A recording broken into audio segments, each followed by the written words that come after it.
ராமகிருஷ்ணன் பேசுங்க. ரொம்ப மகிழ்ச்சிண்ணே. உங்களோட சந்திச்சது ரொம்ப முதல் மகிழ்ச்சி. உங்களுடைய இளைய மகனுடைய திருமணம் சிறப்பா நடக்க எங்க திருவள்ளூர் மாவட்டம் புதூர்பேட்டை பேரூராட்சி சார்பா வாழ்த்துக்கள்ண்ணே. நன்றி நன்றி நன்றி. ரெண்டாவதுண்ணே, நீங்க உங்களுடைய ஜூம் வந்து நான் இன்னைக்கு முதல்ல கலந்துக்கிறேன். அதுக்கு உங்களுடைய ஆசீர்வாதத்தோட கலந்துக்கிறேன்னு நினைச்சுக்கிறேன். ரெண்டாவதுண்ணே, நீங்க சொல்ற ஒவ்வொரு கருத்தையும் நாங்க வந்து செவி மடுத்து கேட்டுக்கிட்டு இருக்கிறேன். ஒவ்வொன்றுத்தையும் ஒவ்வொரு கருத்துக்களும் தொண்டர்கள் வந்து நல்லா இருக்கணும். தொண்டர்களுடைய கட்டமைப்பு தான் இந்த இயக்கம்.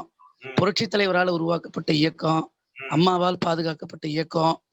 இந்த இயக்கத்தை வந்து சிதற விடாம எல்லாம் ஒருங்கிணைந்து பாடுபடணும்ன்ற அடிப்படை எண்ணம் தானே அண்ணனுக்கு. நான் எனக்கு தெரிஞ்சு அந்த அடிப்படையில முதல்ல உங்களுக்கு நான் நன்றி தெரிவிச்சுக்கிறேன். ரெண்டாவது, பதவி, பணம், பகட்டு, வாழ்க்கை, இப்ப இது ஒண்ணுதான் ஒரு கொள்கையா வந்து எல்லா இடத்துலயும் நிறைஞ்சிருக்குன்னு. எங்களை போல அடிமட்ட தொண்டர்களுக்கெல்லாம் வந்து அதிமுக, புரட்சி தலைவர், புரட்சி தலைவி இப்படி வாழ்ந்துட்டு இருக்கிற தொண்டர்கள் தானே அதிகம். இது வந்து ஒரு உணர்வா உங்களுக்கு வெளிப்படுத்துறத தவிர வேற ஒண்ணும் தவறா இல்லைன்னு. ஆனா வந்து இன்னைக்கு பொறுத்த வரைக்கும் அண்ணா திராவிட முன்னேற்ற கழகம் தயவு செஞ்சு பாஜக பக்கம் போக கூடாதுன்னு. ஆனா பாஜக பக்கம் போகாம அதிமுகவால இருக்க முடியாதுன்றது இப்ப இருக்கிற காலகட்டம் நான் நினைக்கிறேன்.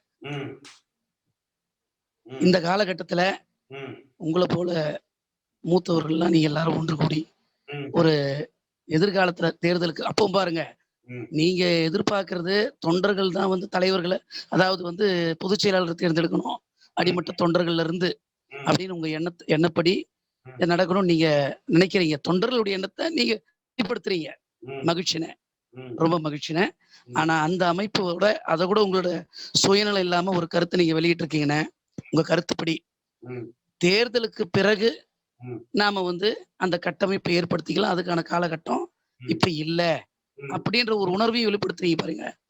அது ரொம்ப என்னோட மகிழ்ச்சியா இருக்குன்னு இந்த வார்த்தை. அது எல்லாருக்கும் வந்து தொண்டர்களுக்கும் கொஞ்சம் மகிழ்ச்சியா இருக்குன்னு. இந்த கட்சி நல்லா இருக்கணும், எதிர்காலத்திலயும் அதிமுக ஆட்சி தொடரணும். இதுதானே நம்ம அடிமட்ட தொண்டர்களுடைய எண்ணம். இதுல ஒவ்வொரு இடத்துல பாத்தீங்கன்னா அவங்க கோஷ்டி, இவங்க கோஷ்டி, இவர் கோஷ்டி, அவர் கோஷ்டி, இப்படி எல்லாம் வந்து கோஷ்டிகளா நினைக்கிறாங்களே தவிர நம்ம வேஷ்டி கட்டிக்கு தானே எல்லாருமே இருக்கிறோமே தவிர கோஷ்டி பத்தி நாங்க நினைக்கிறதே இல்லைன்னு. அடிமட்ட தொண்டருங்க, அடிமட்ட தொண்டர்களுக்கு வேஷ்டி பத்தி நினைக்கிறோமே தவிர கோஷ்டி பத்தி நம்ம நினைக்கல. கட்சி தலைவர் உருவாக்கின இயக்கம், அம்மாவால் காப்பாற்றப்பட்ட இயக்கம், தொடர்ந்து 100 ஆண்டு காலம் இந்த இயக்கம் இருக்கணும்னு அம்மாவுடைய கருத்து, நம்ம எல்லாருடைய தொண்டர்களுடைய கருத்து. இந்த நாட்டில் இருக்கிற, தமிழ்நாட்டில் இருக்கிற அடிமட்டத்தில் இருக்கக்கூடிய தொண்டர்கள்ல இருந்து ஏழை மக்கள் எல்லாருமே இந்த இயக்கத்தை எப்படி பாதுகாக்கிறாங்க தெரியுமா? ஜனநாயக வழியில புரட்சி தலைவர் யார் இந்த இயக்கத்தை பார்ப்பாங்க, பாதுகாப்பாங்கன்னு யாருக்கும் தெரியலன்னு. அம்மா வந்தாங்க. அம்மாவுக்கு அப்புறம் இன்னைக்கு இருவரும் தலைவர்கள் இருக்கிறாங்க இன்னைக்கு அப்படின்ட்டு. அதுக்கு அடுத்தது வந்து இப்ப பாத்தீங்கன்னா அந்த அம்மா பத்தி சொல்றாங்க. அந்த அம்மா வந்து வர்றது வராதது, வந்துட்ட பிறகு அவங்க என்ன பண்ண போறாங்கன்றது, அதாவது அப்புறம் அது வந்து தொண்டர்கள் யாரும் நாங்க நினைக்கலண்ணே. தலைவர்கள் மட்டும் யாராவது நினைக்கிறாங்களோ எங்களுக்கு தெரியலண்ணே, ஒரு சிலர். அதனால இந்த கட்சியை வந்து தொண்டர்கள் இயக்கமா இருக்கணும்ன்றதான் எல்லாருடைய எண்ணம். அது அண்ணனை போன்றவங்க எல்லாம் வந்து என்னைக்கு உறுதுணையா இருப்பீங்கன்னு நினைக்கிறேன்.